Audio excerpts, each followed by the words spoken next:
الحمد لله والصلاة والسلام على رسول الله وعلى آله وصحبه ومن والاه أما بعد أيها الأحبة في الله نلتقي وإياكم في هذه الليلة المباركة التي هي 16 من شهر شوال لعام 46 و400 وألف للهجرة الموافقة لل13 من شهر أفريل للعام 25 و2000. نستأنف عادتنا التي جرت في هذا المسجد منذ سنوات بحمد الله عز وجل في ليالي الاثنين بعد انقطاع يسير كان لسبب حلول شهر رمضان المبارك. وفي هذه الليلة كغيرها من الليالي نجلس سويا في بيت الله تبارك وتعالى لأجل التعرف على خيرة البشر بعد الأنبياء والرسل، أعني بهم أصحاب رسول الله صلى الله عليه وسلم ورضي الله عنهم أجمعين. ووفقنا الله عز وجل حتى تعرفنا على العشرة المبشرين بالجنة وعلى أمهات المؤمنين وبنات سيد الأنبياء والمرسلين وكذلك حفيديه عليهم رضوان الله أجمعين. وكذلك تعرفنا على حاضنته وهي أم أيمن الحبشية رضي الله عنها. والليلة بإذن الله نتعرف على فرد من أفراد الأسرة الكريمة النبوية، وإن لم يكن بينه وبين النبي عليه الصلاة والسلام علاقة دموية، فنسأل الله تبارك وتعالى أن يوفقنا لكل خير وأن يبارك لنا في الوقت وأن يجعلنا ممن يستمع القول فيتبع أحسنه أولئك الذين هداهم الله وأولئك هم أولو الألباب. Mes très chers frères, nous nous retrouvons dans cette 16e nuit du mois de Shawwal de l'an 1446, c'est-à-dire le 13 avril 2025. Nous reprenons notre habitude qui dure depuis quelque temps maintenant dans cette mosquée grâce à Allah Azza wa Jal, qui est de consacrer les dimanches soirs au fait de faire connaissance avec l'élite de l'humanité depuis le début de la création, après les prophètes et les messagers, c'est-à-dire les nobles et illustres compagnons du prophète, alayhi salatu wassalam, qu'Allah les agrée.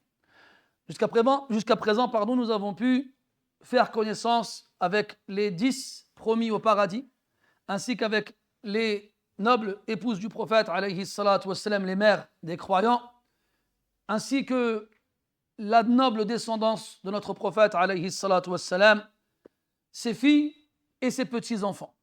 On a aussi vu sa nourrice, celle qui l'a accompagnée tout au long de sa vie, Ayman, l'Éthiopienne, radiyallahu anha. Et on va voir aujourd'hui un autre membre de la noble famille du prophète, alayhi salatu wassalam, qui n'a pas de lien de sang avec le prophète, alayhi salatu wassalam, et pourtant on le considère comme son propre enfant. من هو سيد الموالي والأمير الشهيد النبوي، وهو من السابقين الأولين إلى الإسلام. كنيته أبو أسامة الكلبي، ألا وهو زيد بن حارثة رضي الله عنه وأرضاه. De qui s'agit-il? Celui que l'on considère comme le plus noble de tous les esclaves affranchis. Le chef de l'armée du prophète, alayhi salatu wassalam, et le martyr qui a fait couler les larmes du prophète, alayhi salatu wassalam. Celui qu'on appelle Abu Usama, originaire de la tribu de Kalb, al-Kalbi, ce n'est autre que Zayd ibn Haritha radiyallahu anhu wa ardah. Zayd ibn Haritha radiyallahu anhu, on le considère comme le fils du prophète, alayhi salatu wassalam, alors que ce n'est pas son enfant. Ce n'est même pas un membre de sa famille. Il est d'une tribu éloignée chez les Arabes qu'on appelle Banu Kalb, al-Kalbi. فهو زيد بن حارثة ابن شراحيل وقيل شرحبيل ابن كعب بن عبد العزى ابن يزيد ابن امرئ القيس ibn Amir ibn Nu'man al-Kalbi. Donc comment est-ce que Zayd ibn Haritha radiyallahu anhu est arrivé auprès du prophète alayhi salatu wassalam? لوصوله عند النبي صلى الله عليه وسلم قصة جميلة. Pour savoir comment Zayd radiyallahu anhu s'est retrouvé auprès du prophète alayhi salatu wassalam, nous avons une histoire. وهذه القصة رواها الكثير من المحدثين والمؤرخين باختلافات يسيرة لا يضر بعضها بعضا. Cette histoire-là a été rapportée par de nombreux traditionalistes et historiens avec quelques différences d'une version à l'autre qui ne sont pas, entre guillemets, importantes. نختار بينها التي ذكرها ابن حجر رحمه الله تعالى في كتابه الإصابة. فقال رحمه الله تعالى بسند يسوقه إلى زيد نفسه رضي الله عنه قال: زارت سعدى أم زيد بن حارثة قومها وزيد معها، فأغارت خيل لبني القين بن جسر في الجاهلية على أبيات بني معن، فاحتملوا زيدا وهو غلام، فأتوا به سوق عكاظ فعرضوه للبيع، فاشتراه حكيم بن حزام لعمته خديجة بنت خويلد رضي الله عنهما ب400 درهم، فلما تزوجها رسول الله صلى الله عليه وسلم وهبته له. قال: فحج ناس من كلب قبيلة زيد فرأوا زيدا فعرفهم وعرفوه، فقال: أبلغوا أهلي، فانطلقوا فأعلموا أباه ووصفوا له موضعا، فخرج حارثة وكعب أخوه بفدائه، فقدم مكة فسأل عن النبي صلى الله عليه وسلم، فقيل هو في المسجد، فدخل عليه فقال: يا ابن عبد المطلب، يا ابن سيد قومه، أنتم أهل حرم الله، تفكون العاني وتطعمون الأسير، جئناك في ولدنا عبدك، فامنن علينا وأحسن في فدائه فإنا سندفع لك. قال وما ذاك؟ قالوا: زيد بن حارثة. فقال: أو غير ذلك؟ ادعوه فخيروه، فإن اختاركم فهو لكم بغير فداء، وإن اختارني فوالله ما أنا بالذي أختار على من اختارني فداء. قالوا: زدتنا على النصف. فدعاه فقال: هل تعرف هؤلاء؟ قال: نعم، هذا أبي وهذا عمي. قال: فأنا من قد علمت وقد رأيت صحبتي لك، فاخترني أو اخترهما.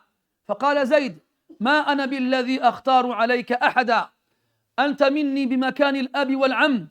فقال يعني أبوه وعمه: ويحك يا زيد، أتختار العبودية على الحرية وعلى أبيك وعمك وأهل بيتك؟ قال: نعم، إني قد رأيت من هذا الرجل شيئا ما أنا بالذي أختار عليه أحدا. فلما رأى رسول الله صلى الله عليه وسلم ذلك أخرجه إلى الحجر، فقال: اشهدوا أن زيدا ابني يرثني وأرثه. فلما رأى ذلك أبوه وعمه طابت أنفسهما وانصرفا، فدعي زيد ابن محمد حتى جاء الله بالإسلام. Donc, Zayd ibn Haritha radiyallahu anhu appartenait donc à une tribu arabe qu'on appelle Banu Kalb. Sa mère, qui s'appelle Su'da, voulait visiter son père, donc le grand-père de Zayd. Et sa mère, elle avait 2 fils, Zayd et Jabalah, son grand frère. Elle a laissé Jabalah avec son père, Haritha, et elle a pris Zayd le petit avec elle visiter son père. Alors qu'elle était en chemin pour visiter son père, ils ont été attaqués par des brigands d'une tribu ennemie.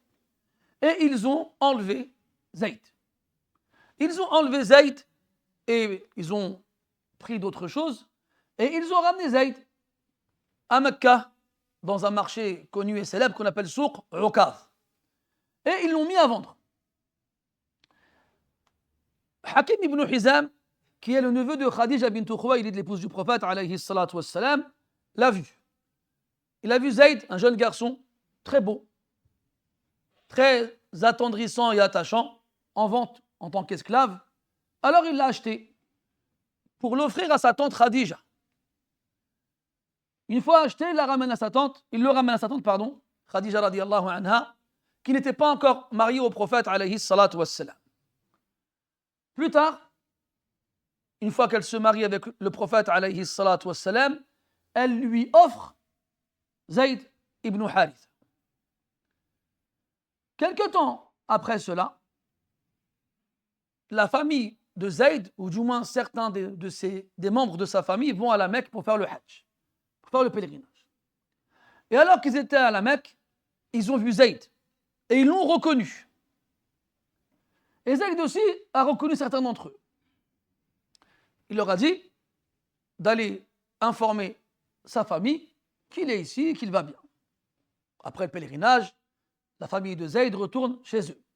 Ils vont voir son père Haritha et son oncle Ka'b pour les informer de la rencontre qu'ils ont faite à Mecca.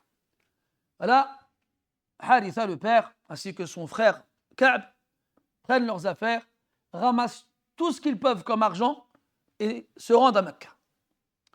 Ils arrivent à Mecca, ils demandent après Zayd ibn Haritha et on leur dit qu'il est chez Muhammad ibn Abdillah sallallahu alayhi wa sallam. Alors ils demandent après le prophète alayhi salatu wa sallam. Ça c'est avant l'islam, il n'est pas encore prophète. Et on lui dit qu'il se trouve à la mosquée auprès de la Kaaba. Alors ils vont le voir et une fois qu'ils le rencontrent, ils commencent à le complimenter et à le couvrir d'éloges. Ô toi, le fils du plus noble de son peuple, et ainsi de suite. Nous sommes venus à toi avec de quoi payer la rançon que tu nous demanderas pour récupérer notre enfant. Et là, le prophète, alayhi salatu, il ne sait pas de quoi il parle. Il ne voit pas de quoi il parle. On dit, mais de quoi parlez-vous? Pour qui est-ce que j'ai qui vous appartient? Et là, ils lui disent, Zayd, c'est notre enfant. Et là, le prophète, il leur propose quelque chose, alayhi salatu wassalam. Il leur dit, est-ce que vous voulez que je vous propose mieux que cela? De quoi s'agit-il? On le fait venir et on le laisse choisir. S'il vous choisit, vous pourrez le prendre sans rien avoir à me donner. Et s'il me choisit, je ne pourrai pas ne pas choisir quelqu'un qui m'a choisi. Alors ils lui ont dit, لقد زدت على النصف. النصف هنا ليس الشق وإنما هو الإنصاف. En gros, tu as été plus juste que tu ne pouvais l'être. Alors le prophète, il fait venir Zayd alayhi ridwanullah, qui est un jeune garçon encore. Les historiens nous disent que Zayd radiyallahu anhu avait à peu près 10 ans de moins que le prophète alayhi salatu wassalam. Donc, si le prophète il s'est marié à 25 ans, on peut estimer que cette histoire-là a eu lieu avant la prophétie et qu'il avait entre 25 et 30 ans, et donc Zayd avait 10 ans de moins. Alors, Zayd, il arrive et le prophète lui propose de choisir entre lui et son propre père. Et Zayd, sans aucune hésitation, préfère rester avec le prophète alayhi salatu wassalam. Il a dit, j'ai vu cet homme-là, ce que j'ai jamais vu chez qui que ce soit d'autre, en parlant du prophète alayhi salatu wassalam. Et là, son père et son oncle lui disent, mais t'es fou, tu préfères rester esclave plutôt que de retrouver ta liberté et de revenir avec ta famille? Zayd dit oui. Je préfère rester esclave et rester avec cet homme-là, qui n'est pas encore le prophète, alayhi salatu wassalam, de ce que j'ai vu de lui comme comportement exemplaire. Et je ne préférerais rien ni personne à lui.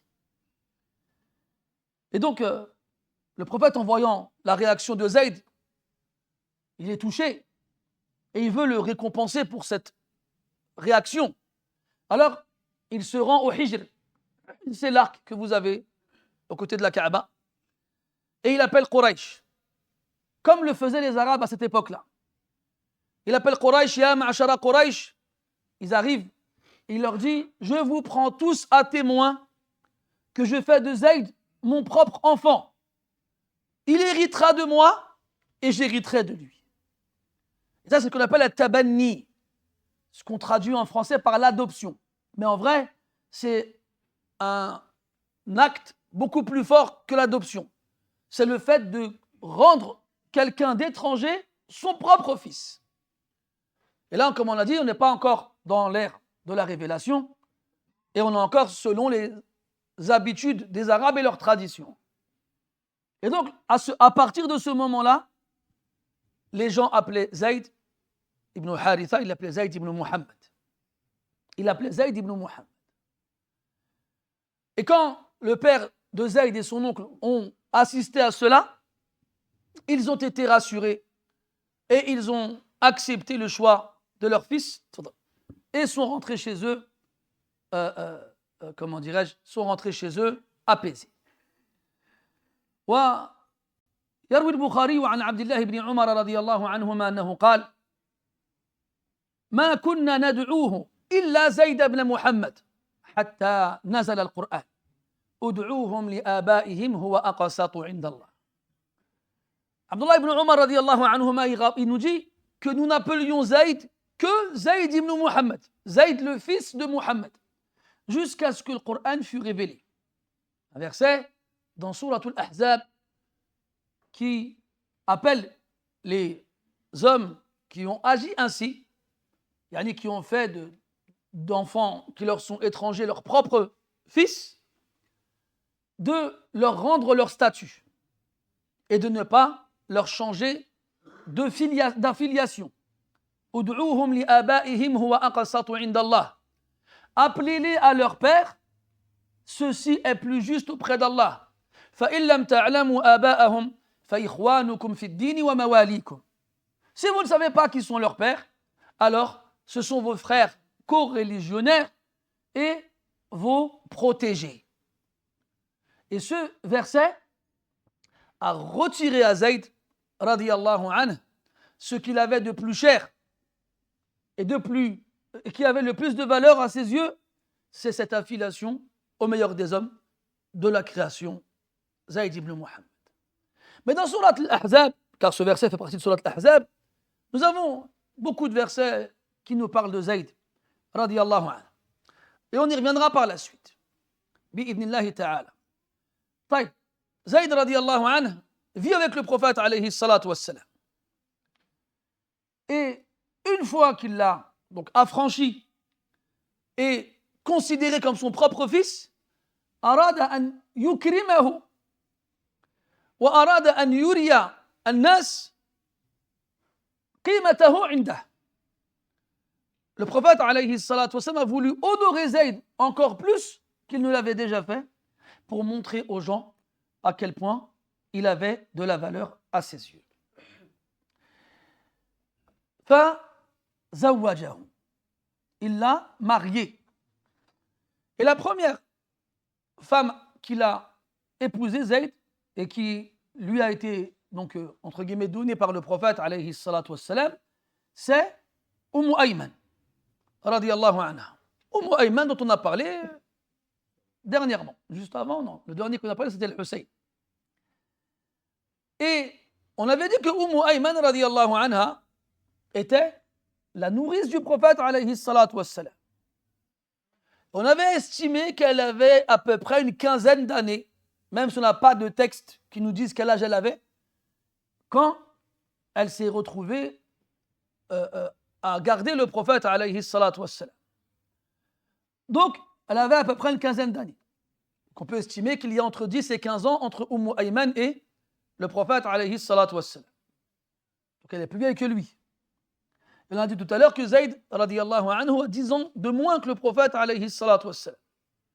Ce qui nous permet de dire qu'il y a approximativement entre Ayman et Zayd une vingtaine d'années, voire même plus, 25 ans, à peu près. 25 ans. Zayd, radiyallahu anhu, épouse Ayman. Et ils ont un enfant ensemble, qu'ils vont appeler Oussama. Et c'est par Oussama que nous avons appelé Zayd Abu Oussama. Et on reviendra à Oussama aussi par la suite, Inch'Allah ta'ala. طيب, ثم جاء الإسلام. Après, les savants divergent. Quand est-ce que Zayd a épousé Ayman? Est-ce qu'il s'est marié avec elle avant la révélation ou juste après? C'est difficile à déterminer. On a un hadith dans lequel le prophète alayhi salatu wassalam propose aux compagnons radiyallahu anhum d'épouser une femme du paradis. Et c'était Ayman. Et Ayman, et donc Zayd a sauté sur l'occasion et l'a épousée. Et si ce hadith est acceptable, alors il nous permet de dire qu'ils se sont mariés après la révélation. On a dit tout à l'heure que Zayd ibn Haritha radiyallahu anhu min as-sabiqin al-awwalin fait partie des premiers à avoir devancé tout le monde dans l'islam. Et زعم بعض العلماء أن زيدا أول من أسلم من الناس وهذا قول لا يخفى ضعفه. Et certains ont prétendu que Zayd radiyallahu anhu était le premier à avoir cru au prophète alayhi salatu wassalam, et c'est un avis dont la faiblesse est évidente. Car on a dit que l'avis qui paraît le plus juste, c'est que le premier à avoir cru en lui, c'est Khadija radiyallahu anha. Il y en a même qui vont encore plus loin et qui disent non, c'est pas Khadija, c'est Waraqat ibn Nawfal. Al-Muhim, de ce qui est connu, c'est que la première femme, c'est Khadija. Le premier homme libre, c'est Abu Bakr. Le premier homme affranchi, esclave affranchi, c'est Zayd. Et le premier enfant, c'est Ali. Après, dans quel tartib, dans quel ordre exact? La nadri. Mais ils sont chacun premiers dans une catégorie différente. Donc Zayd fait partie des premiers à s'être convertis à l'islam. وروى الطبراني عن محمد بن إسحاق أنه قال أسلم زيد بن حارثة بعد علي رضي الله عنه فكان أول من أسلم بعده. Mohammed ibn Ishaq dit que le premier qui s'est converti après Ali, c'est Zayd. Après, quand on dit Al-Awwal, c'est bi'tibar ashya mukhtalifa. On avait vu, nous, quand on a parlé des filles du prophète, alayhi salatu wassalam, même si on ne les évoque pas dans la liste des premiers à s'être convertis à l'islam, qu'il est évident qu'elles font partie des premiers à s'être convertis à l'islam. Comme on ne parle pas non plus de Ayman. Donc l'entourage proche du prophète, alayhi salatu wassalam, il est évident qu'ils sont tous parmi les premiers à s'être convertis à l'islam. Al-Maqsoud, c'est que Zayd radiyallahu anhu était là depuis le début. Et comme Ayman, il était un des plus anciens, car il a accompagné le prophète alayhi salatu wassalam avant la révélation d'au moins une quinzaine d'années. ويروي زيد رضي الله عنه بعض الأحاديث التي تدل على قرب عهده من بداية نزول الوحي. Et il y a certaines narrations qui sont rapportées par Zayd radiyallahu anhu qui indiquent qu'il était vraiment là au début de la révélation. من ذلك ما رواه البزار عن زيد نفسه رضي الله عنه أن النبي صلى الله عليه وسلم في أول ما أوحي إليه أتاه جبريل فعلمه الوضوء فلما فرغ أخذ غرفة من ماء فنضح بها فرجه.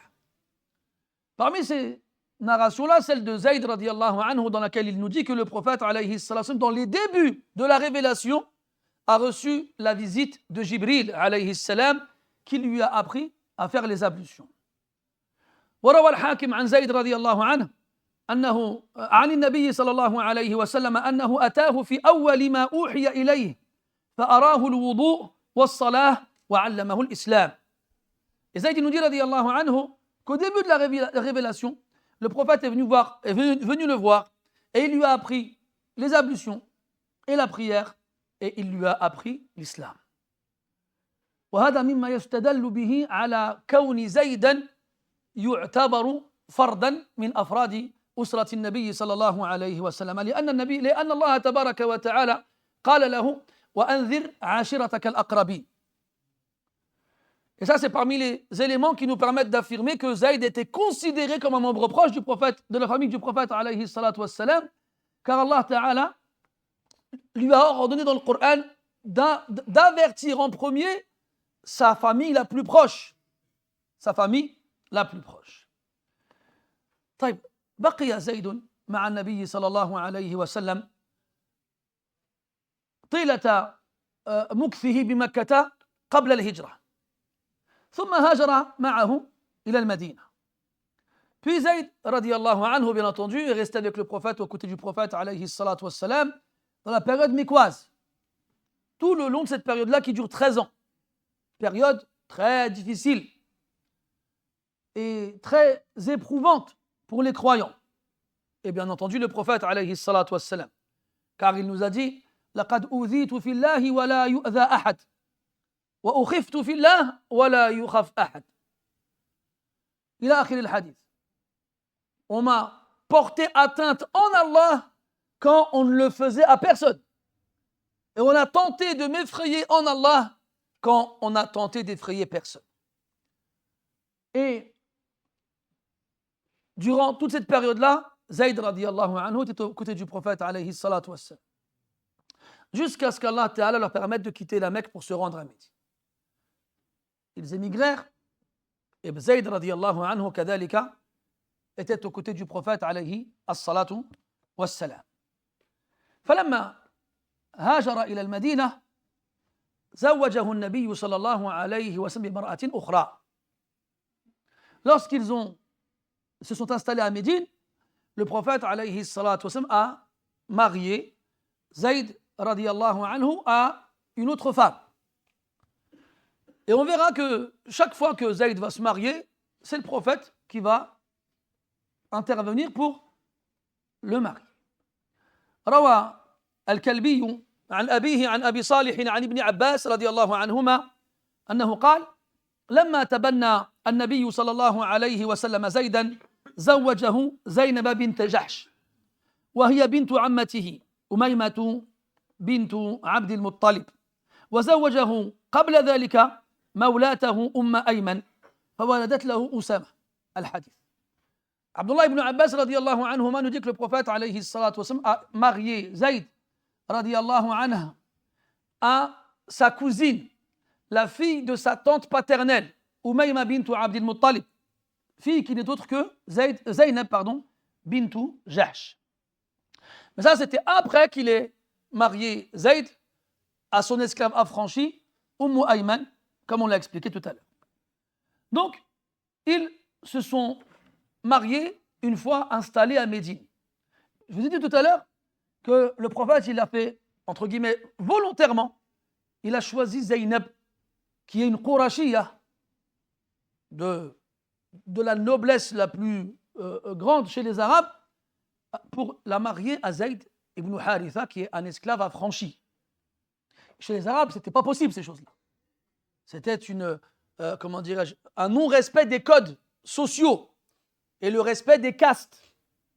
Donc il y a les différentes tribus, et ces tribus-là, elles n'ont pas la même noblesse. Et on ne marie pas les gens de noblesse différentes ensemble. قال النبي صلى الله عليه وسلم تنكح المرأة لأربع وذكر في هذه الأربع لحسبها ونسبها. Le prophète il avait annoncé qu'une femme, on l'épousait pour diverses raisons. On a cité 4. Mais ce n'est pas une liste exhaustive. Parmi ces raisons, on en a 4. Et dans ces 4 raisons, on a le hasab ou le nasab. Le nasab, c'est la lignée, la généalogie, les ancêtres. Et le hasab, c'est la noblesse. Donc les gens épousaient des femmes pour leur noblesse et leur lignée. C'était parmi les raisons qui les poussaient à le faire.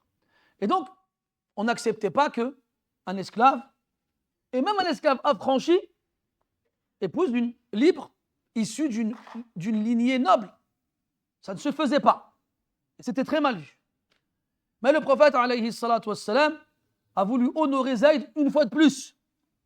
روى عبد الرزاق عن الشعبي رحمه الله أنه قال قال رسول الله صلى الله عليه وسلم أنكحت المقداد وزيدا ليكون أشرفكم عند الله ليكون أشرفكم عند الله أحسنكم أخلاقا. Et il apparaît, wallahu a'lam, qu'on a interrogé le prophète sur cette raison. Pourquoi est-ce que tu as marié Zayd à Zaynab? Alors, avec la différence de rang qu'ils ont.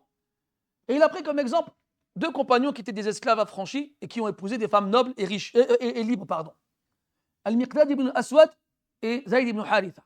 Et si je les ai mariés, ces deux-là, c'est pour que vous sachiez que le plus noble parmi vous auprès d'Allah est celui qui a le meilleur comportement.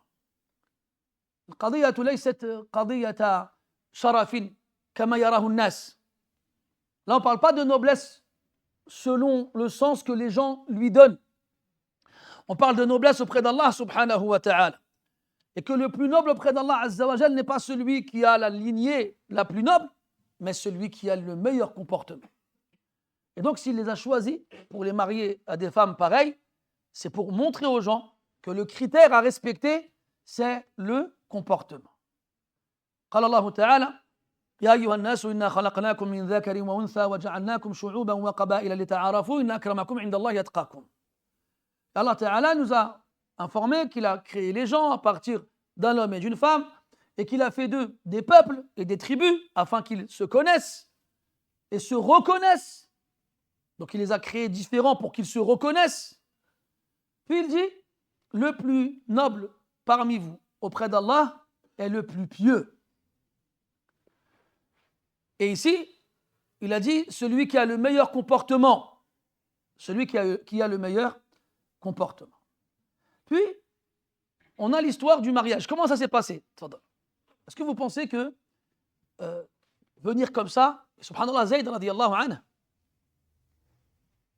a été choisi par Allah azza wa jal pour casser des habitudes ancestrales chez les Arabes et pour montrer que l'islam est venu changer ses codes.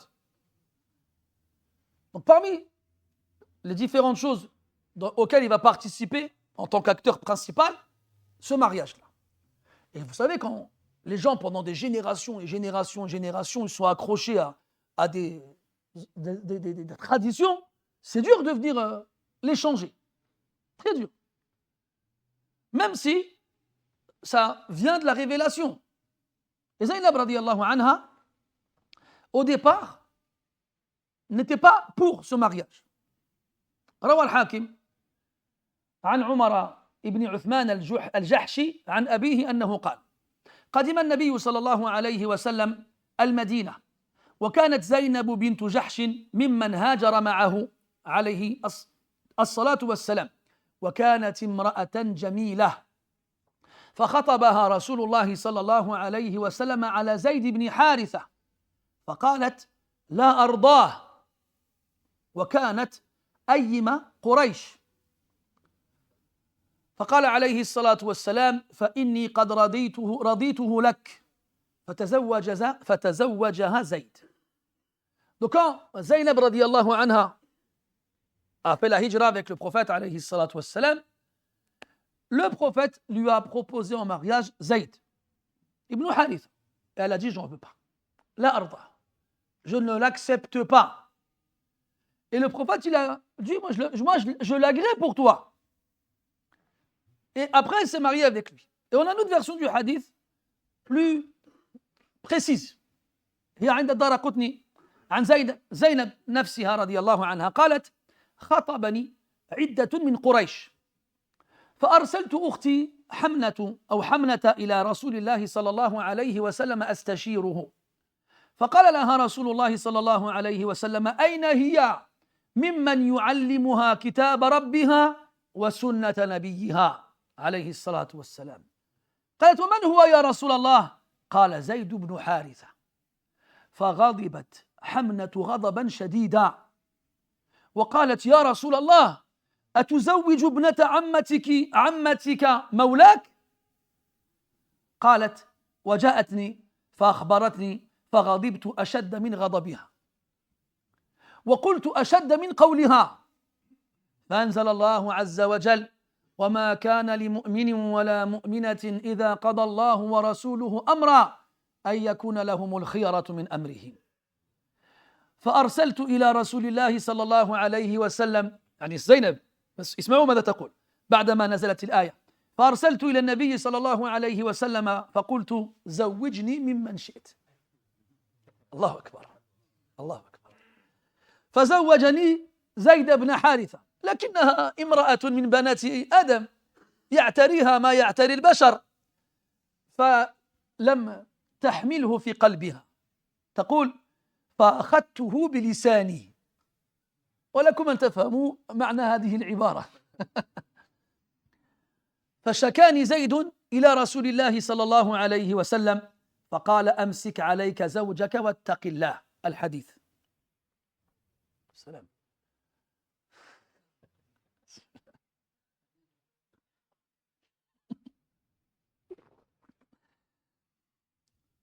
Je ne cherchez pas à comprendre pourquoi je rigole. فهمه من فهمه. Et alors Zaynab radiallahu anha nous raconte l'histoire du mariage. Elle nous dit donc qu'elle arrive à Médine, elle est veuve, son mari est mort. On l'appelait Ayyimu Quraysh, la veuve de Quraysh. En gros, la veuve de Quraysh qu'il faut épouser. Et donc, une fois à Médine, les Mekwa, qui eux aussi ont fait la hijra, sont tous venus frapper à sa porte pour la demander en mariage. Donc elle avait le choix.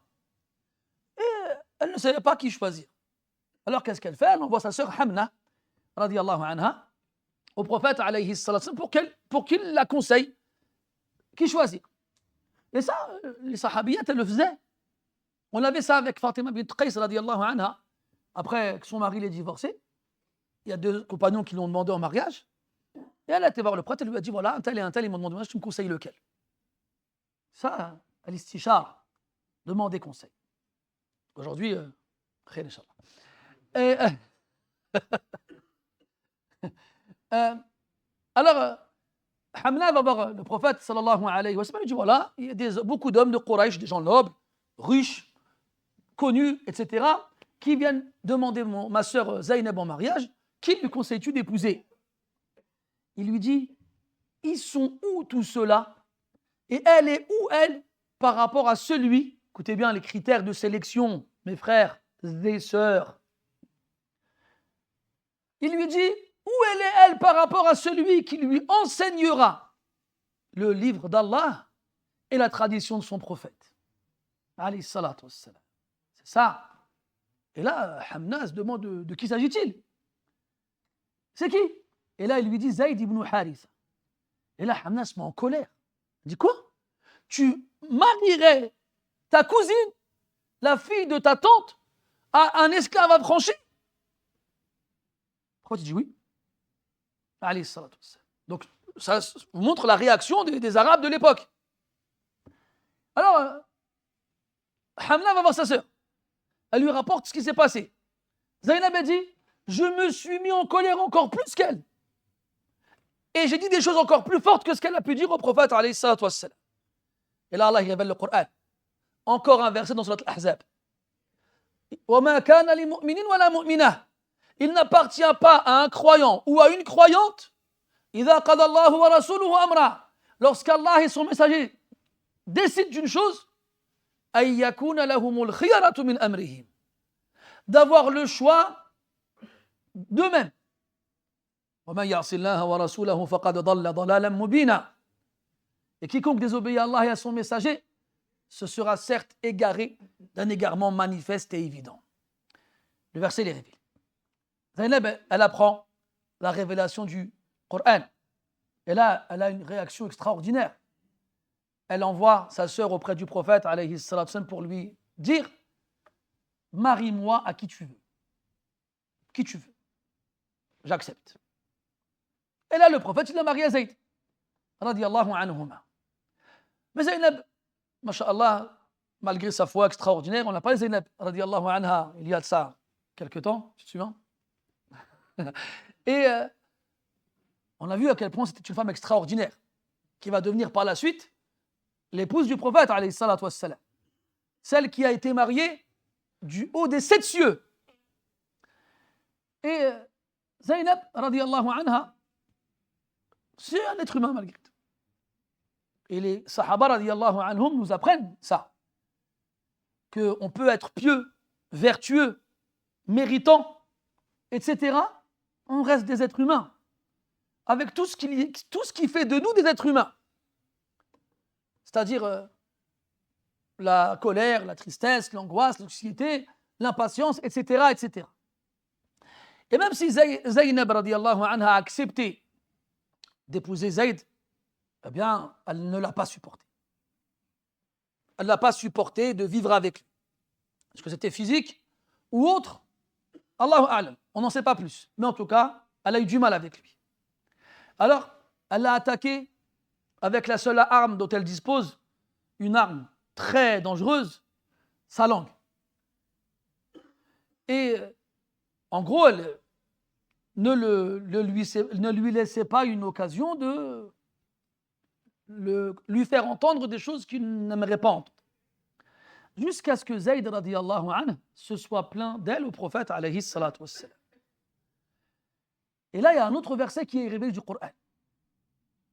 Parce qu'en fait, les savants, ils nous disent que أخبر الله تبارك وتعالى نبيه عليه الصلاة والسلام بما سيجري لاحقا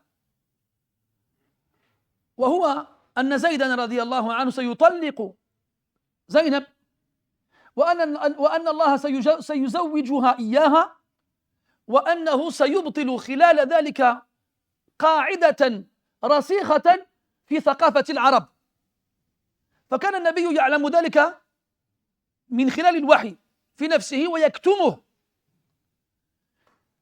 ولما جاءه زيد يشكوه زينب قال له أمسك عليك زوجك واتق الله يعني أبقها عندك واتق الله يعني اصبر معها رغم ما تسمعك من كلام يعني يؤذيك. Et les ulama nous disent que Allah tabaraka wa ta'ala avait informé le prophète alayhi salatu wassalam à travers la révélation, une révélation qui n'était pas dans le Coran, car vous savez que la révélation est de plusieurs types, de plusieurs formes. Et cette information-là lui annonçait que des événements qui allaient se passer par la suite. Notamment que Zayd radiallahu anhu va finir par divorcer Zaynab. Et que Allah va marier le prophète à Zaynab. Et qu'à travers ce mariage-là, il va abolir une règle ancestrale chez les Arabes. Alors, le prophète sait cela, alayhi wassalam, mais le garde en lui. Il ne le diffuse pas. Et quand Zayd vient le voir pour lui annoncer qu'il ne passionne plus avec Zaynab et qu'il compte se séparer d'elle, le prophète lui dit, garde-la. Et crains Allah. Ne la divorce pas, et patiente, et supporte. Allah dit dans le Coran, وعاشروهن بالمعروف فإن كرهتموهن فعسى أن تكرهوا شيئا ويجعل الله فيه خيرا كثيرا. Et côtoyez vos épouses, vivez avec elles de la façon la plus convenable, et sachez que si vous éprouvez de l'aversion envers elles, eh bien il se peut que vous détestiez une chose et qu'Allah y mette beaucoup de bien. وقال النبي صلى الله عليه وسلم لا يفرك مؤمن مؤمنة إن كره منها خلقا رضي منها آخر. Il a dit alayhi salatu wassalam qu'un croyant ne déteste pas une croyante, car s'il n'agrée pas de sa part un comportement, il en approuvera forcément un autre. Il lui dit Amsik alayka zawjaka wattaqillah. Et Allah il révèle le Coran. Encore dans l'Ahzab. Il dit subhanahu wa ta'ala وإذ تقول للذي أنعم الله عليه وأنعمت عليه أمسك عليك زوجك واتق الله وتخفي في نفسك ما الله مبديه تخفي في نفسك ذلك الأمر الذي أخبرك به ربك عز وجل ولم تخبر به أحدا والله تبارك وتعالى سيبديه وإن لم تفعله أنت وتخفي في نفسك ما الله مبديه وتخشى الناس والله أحق أن تخشى. يعني تخشى ما سيقوله الناس إذا علموا أنك تزوجت امرأة من كنت قد تبنيته قبل ذلك. والعرب لما كانوا يتبنون الأطفال كانوا يعتبرونهم كأطفالهم واستقر حتى في ثقافة العرب تحريم الزواج بامرأة الابن. وعلى إثر ذلك أوحى الله تبارك وتعالى إلى نبيه عليه الصلاة والسلام آية أخرى وهي آية المحارم وفيها يقول سبحانه وتعالى ونساء وحلائل أبنائكم الذين من أصلابكم وزيد ليس من صلب النبي صلى الله عليه وسلم. إذن mes chers frères, Allah il révèle le Coran. Verset dans lequel Allah Ta'ala dit وَإِذْ تَقُولُ لِلَّذِي أَنْعَمَ اللَّهُ عَلَيْهِ. Et lorsque tu as dit à celui qu'Allah a comblé de ses bienfaits. C'est qui? C'est Zayd.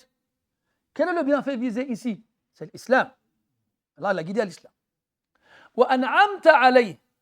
Et que toi, tu as comblé de tes bienfaits. Toi, ni le prophète, alayhi salam. C'est quoi le bienfait? أَنْ أَعْتَقَهُ وَتَبَنَّهُ. Il l'a affranchi et a fait de lui son fils. أمسك عليك زوجك واتق الله. Garde ton épouse et crains Allah. C'est ça que le prophète il a dit à Zayd.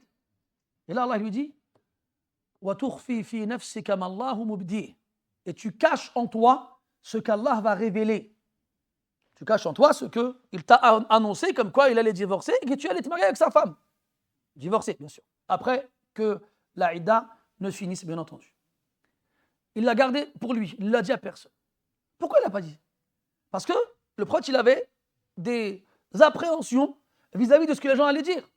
Parce que même chez les Arabes avant l'islam, ils ne toléraient pas pour l'homme d'épouser la femme de leurs enfants, de leurs fils. Et donc le prophète, il avait peur, que les gens disent le prophète a épousé la femme de son fils. Et là, Allah, il a révélé dans An-Nisa le verset qui nous dit quelles sont les femmes qui nous sont interdites au mariage. Et dans ces femmes-là, il y a Al-Hala'il, Jam'u Halila. Al-Halila, c'est la femme de ton fils. Wa Hala'ilu abna'ikum. Et les femmes de vos fils, Alladhina min aslabikum, qui proviennent de vos entrailles, yani vos enfants, génétiquement parlant. Pas ceux que vous êtes appropriés par le biais de l'adoption. Et Zayd ne fait pas partie des enfants du prophète, alayhi salatu wassalam, et ne vient pas de ses entrailles. Idhan, ce verset, Aïcha radiyallahu anha et Anas radiyallahu anha, ils ont dit لو كان النبي صلى الله عليه وسلم كاتما شيئا لكتم هذه. Que si le prophète, alayhi salatu wassalam, avait caché quelque chose de la révélation, il aurait caché ce verset. Tellement le reproche qui lui est fait, il est sévère. وَتَخْشَى النَّاسِ وَاللَّهُ أَحَقُّ أَنْ تَخْشَى. Des paroles lourdes à l'égard du prophète, alayhi salatu wassalam. Et donc, les sahaba, ils se servaient de ce verset pour affirmer et confirmer que tout ce que le prophète a reçu de la révélation, il l'a transmis, alayhi salatu wassalam. D'ailleurs, Allah dit dans le Coran, Ya ayyuha rasoul, balligh ma unzila ilayka min rabbik. Wa in lam taf'al fama ballaghta risalati. Ô messager, transmets ce qui t'a été révélé de la part de ton Seigneur. Et si jamais tu ne le fais pas, tu n'auras pas transmis le message ou les messages selon les lectures de ton Seigneur. Et à la fin de sa vie, alayhi salatu wassalam, il a pointé les gens du doigt en leur disant Ala hal ballart, ala hal ballart, ala hal ballart. Est-ce que j'ai transmis? Ils ont tous répondu Na'am. Alors il a pointé le ciel du doigt en disant Allahumma fashhad. Oh Allah, témoigne que j'ai transmis le message. Idhan, par la suite, Zayd radiyallahu anhu a divorcé Zaynab. Et on avait vu à ce moment-là, quand on a parlé de cette histoire dans la vie de Zaynab radiyallahu anha, que des gens peuvent se marier et ne pas s'entendre et se séparer. Et ça ne veut pas dire que c'est des diables qui sont méchants, qui sont mauvais, comme on peut l'entendre malheureusement tous les jours. T'entends Foulane, il a divorcé Foulane, hein, et après ça part. Ah, laisse tomber, de toute façon je savais, de toute façon à ce qui paraît il a fait ci, à ce qui paraît il a fait ça, etc., etc. Et je pense que les, explorateurs des réseaux sociaux sont mieux placés que moi pour savoir que ce genre d'histoires sont proposées tous les soirs pour dîner et plat de résistance.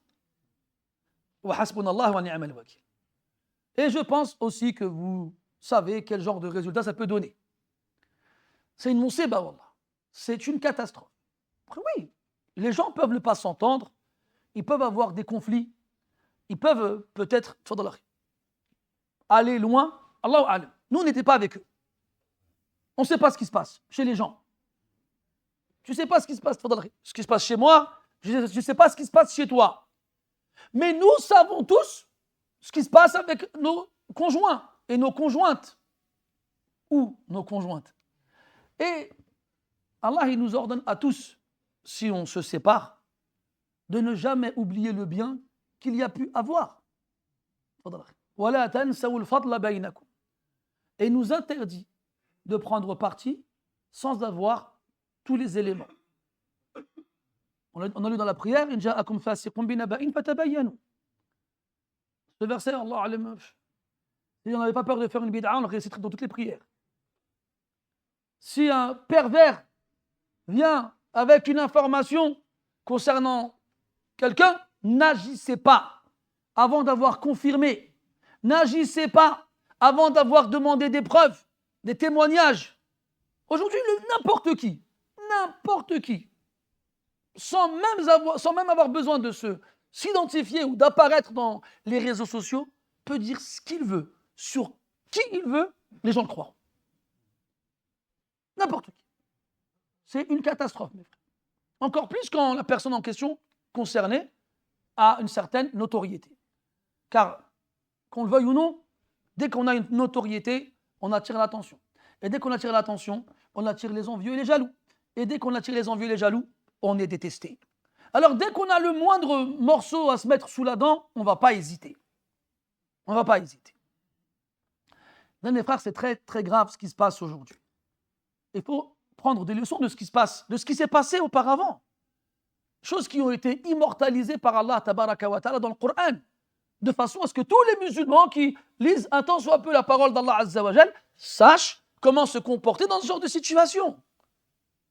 Et puis on sait très bien qu'après une séparation, les gens ils sont en colère, ils ont de la rancœur, et Shaitan il se sert de cela pour monter les uns contre les autres.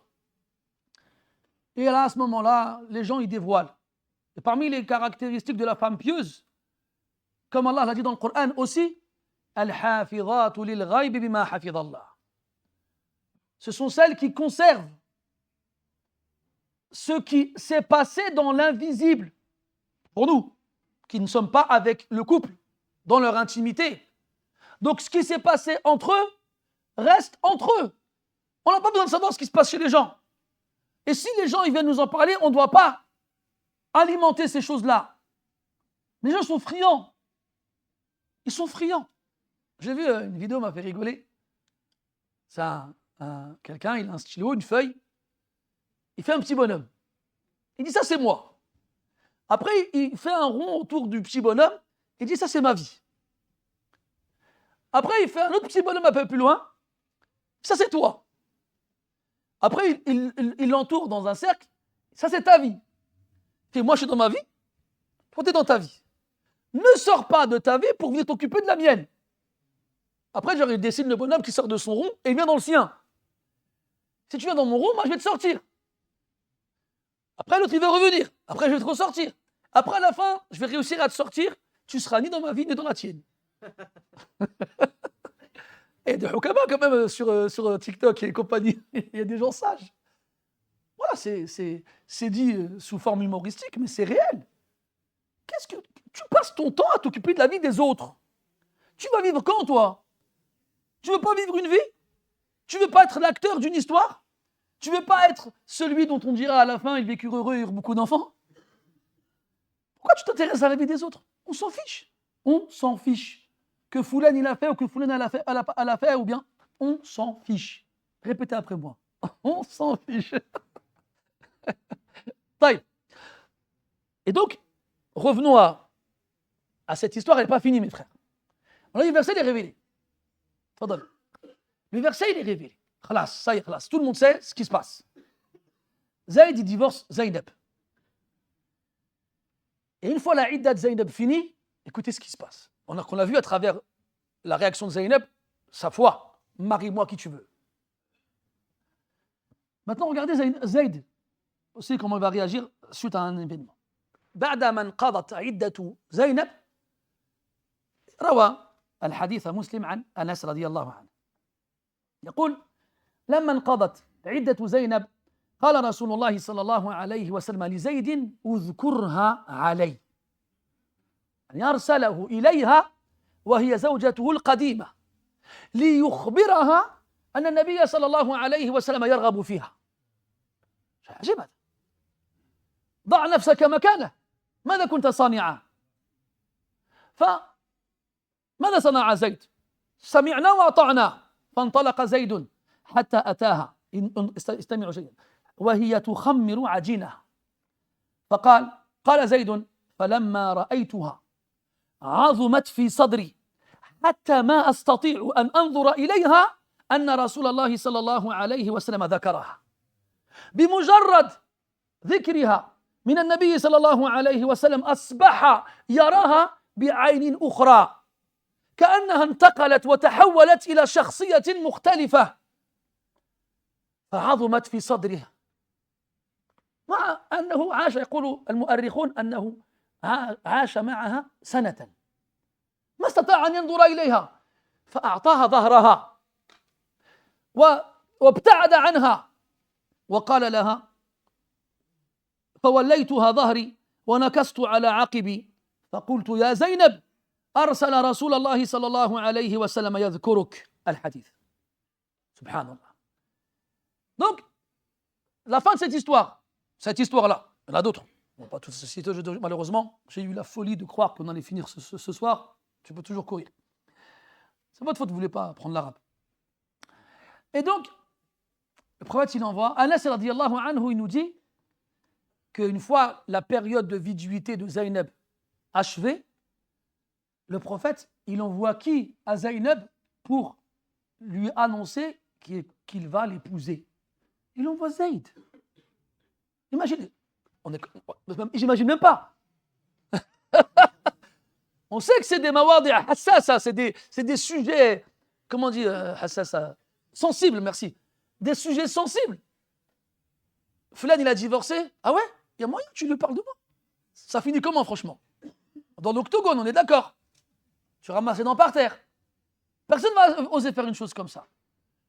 Ou bien, imagine, tu t'es marié, tu divorces, ton meilleur ami, il se marie avec ton ex. Franchement, ça va finir comment? Oh, je te laisse finir cette phrase dans ta tête. Tu vas lui parler? Tu vas le garder comme ami? Tu vas l'effacer de ton répertoire après l'avoir bloqué? Et après lui avoir envoyé plein d'émojis? Tu vas parler de lui à tout le monde. Oh, le rat, il a fait ci, il a fait ça. Ça, mes frères, c'était monnaie courante chez les Arabes et chez les musulmans des premières générations. C'était pas un problème. C'était pas un problème. Ça dérangeait pas. Parce qu'ils avaient compris que les couples, ça pouvait aller comme ça pouvait ne pas aller. C'est pas parce que moi, j'ai pas pu vivre avec cette femme-là correctement, on s'est pas entendu, que ça veut dire qu'elle n'a pas le droit de s'entendre avec un autre. D'ailleurs, à ce sujet-là, il y a une femme que le frère a marié à un de ses amis. Il s'est marié avec sa sœur, ils ne se sont pas entendus, il l'a divorcée. Le frère de la femme l'a mal pris. Il dit, je t'ai marié à ma sœur, c'est comme ça que tu me remercies? Et moi, je suis là. Vous connaissez les gens, ils s'énervent, ils se divorcent. Après, la tension elle descend et puis ils se recontactent et finalement, ils se disent, on se donne une deuxième chance. Et c'est ce qui s'est passé. Il est retourné voir son ex. Il dit, qu'est-ce que t'en penses? On essaye une deuxième fois et tout ça. Elle dit, d'accord. Donc, elle va voir son frère. Elle dit, remarie-moi à lui. Il dit, Wallah, je ne te remarie pas à lui. Comme ça arrive beaucoup, ces histoires-là. C'est des histoires qui arrivent souvent. Qu'est-ce qu'Allah il a fait? Il avait le Coran. Il a dit quoi, subhanahu wa ta'ala? Il a dit وَإِذَا طَلَّقْتُمُ النِّسَاءَ فَبَلَغْنَ أَجَلَهُنَّ فَلَا تَعْضُلُوهُنَّ أَن يَنكِحْنَ أَزْوَاجَهُنَّ إِذَا تَرَاضَوْا بَيْنَهُم بِالْمَعْرُوفِ. Lorsque vous divorcez des femmes jusqu'à ce qu'elles atteignent leur échéance, la fin de leur période de viduité, ne les empêchez pas, les femmes, de se marier avec leurs ex. إِذَا تَرَاضَوْا بَيْنَهُم بِالْمَعْرُوفِ. Lorsqu'ils se mettent d'accord convenablement. Tu ne dis pas non. Mes frères, wallah, les histoires de papa ou de grand frère ou d'oncle qui tiennent leur femme ou leur fille ou leur nièce ou leur sœur en otage et qui leur interdisent le mariage. Et ces femmes-là, elles sont bloquées. Mais combien de fois j'en ai qui viennent me voir, des sœurs qui arrivent des fois à la trentaine, des fois même à la quarantaine. Elle dit, je veux me marier, mais mon père, il ne veut pas me marier, il veut pas me marier à quelqu'un. Je dis, mais pourquoi? Parce que je lui ramène de l'argent tous les mois, il me demande de travailler et il me prend le salaire. هذا راجل هذا ماشي راجل هذا ماشي بشر هذا حجر وماشي بشر. Ça c'est un homme ça? C'est pas un homme ça. T'as pas honte, tu prends ta fille comme une vache à lait que tu traites jusqu'à la dernière goutte. Elle n'a pas le droit de vivre, elle n'a pas le droit de se marier. T'attends quoi? Qu'elle ait 45, 50 ans, qu'elle puisse plus jamais se marier et qu'elle meure toute seule, sans enfant ni descendance? C'est quoi cette anania? C'est quoi cet égoïsme? C'est quoi cette dureté des cœurs? C'est quoi? Pareil, moi je vous parle d'exemples comme ça, mais des fois c'est des femmes plus âgées. Des femmes qui ont l'âge de nos mères, de nos grands-mères, qui viennent nous voir à la mosquée en pleurant. Mon mari, il ne veut pas me divorcer. Il me le garde. Il ne me donne pas d'argent. Il me dit, lui, il part au bled. Il fait sa vie. Et il dit, Wallah, je ne divorcerai jamais. Pourquoi? Rien que pour lui faire du mal. Et Allah dit quoi dans le Coran? وَلَا تُمْسِكُوهُنَّ دِرَارًا لِتَعْتَدُوا وَمَنْ يَفْعَلْ ذَلِكَ فَقَدْ ظَلَمَ نَفْسَهُ. Et ne les gardez pas contre leur gré pour leur faire du mal. Et ainsi, vous serez transgresseurs. Et quiconque agit ainsi, c'est certes fait du tort à lui-même. يا إخواني هذا في القرآن كله لو كنا نقرأه ونفهمه ونعمل به. Tout ça c'est dans le Coran, mes frères. C'est seulement on le lisait, on le comprenait et surtout on l'appliquait. On est là, on le lit, on le répète. ولكن لقد أسمعت لو ناديت حيا ولكن لا حياة لمن تنادي. المهم, on revient à Zayd. C'est bientôt fini. Il va voir Zaynab. Et quand il arrive devant elle, c'est comme si c'était plus la même. Mes frères, il est resté marié avec elle pendant 1 an. C'est pas rien quand même. Il est resté marié avec elle pendant 1 an. Il la connaît. Il a vécu avec elle, c'était son épouse. Quand il la voit, après que le prophète l'ait envoyé la voir, c'est comme si c'était une personne différente. Il a dit, Azumat fi sadri. J'ai l'impression qu'elle était plus la même, qu'elle était une autre personne, qu'elle avait un charisme et une aura et une prestance immense que mon cœur n'a pas réussi à supporter. Vous savez pourquoi? Juste parce que le prophète, il l'a évoqué. Alayhi salatu wassalam. Ça y est, elle n'avait plus la même valeur à ses yeux. Alors qu'est-ce qu'il a fait? Yarhamukallah, il s'est retourné. Il s'est retourné pour ne pas la voir. Et il a reculé pour s'éloigner d'elle. Il lui a dit, ah Zaynab, le prophète, alayhi salatu, m'a envoyé auprès de toi pour que tu saches qu'il a parlé de toi. Ça, c'était une expression pour qu'elle comprenne d'elle-même qu'il voulait se marier avec elle. Et après, vous savez comment le prophète, alayhi salatu wassalam, il s'est marié avec elle. Comme la fin du verset, c'était précédemment dans l'Ahzab, فَلَمَّا قَضَى زَيْدٌ مِنْهَا وَطَرًا زَوَّجْنَاكَهَا لكي لا يكون على المؤمنين حرج في أزواج أدعيائهم إذا قضوا منهن وطرا وكان أمر الله مفعولا. Lorsque sa période est arrivée à terme, nous t'avons marié à elle. Il a marié le prophète à Zaynab min fawqi sab'i samawat, comme elle le disait elle-même radiyallahu anha, du haut des 7 cieux. Et ainsi, il a aboli cette règle ancestrale qui interdisait aux hommes d'épouser la femme de leurs enfants adoptifs. Et comme on l'a dit au début de la sourate, Allah Ta'ala il a retiré à Zayd ce qu'il avait qui avait le plus de valeur à ses yeux, c'était qu'on l'appelle Zayd, le fils de Muhammad. Et Allah, pour le consoler, il lui a donné en échange l'immense honneur et privilège d'être le seul compagnon du prophète, alayhi salatu wassalam, dont le nom est cité dans le Coran. فَلَمَّا قَضَى زَيْدٌ مِنْهَا وَطَرًا. Il n'y a pas Abu Bakr, il n'y a pas Omar, il n'y a pas Uthman, il n'y a pas Ali, il y a Zayd. رضي الله عنه وأرضاه. وللحديث بقية نؤجله إلى الدرس المقبل إن قدر الله البقاء واللقاء. نسأل الله تبارك وتعالى أن يملأ قلوبنا بمحبة أصحاب رسوله عليه الصلاة والسلام، ونسأله عز وجل أن يوفقنا للاقتداء بهم، ونسأله سبحانه وتعالى أن يحشرنا في زمرتهم.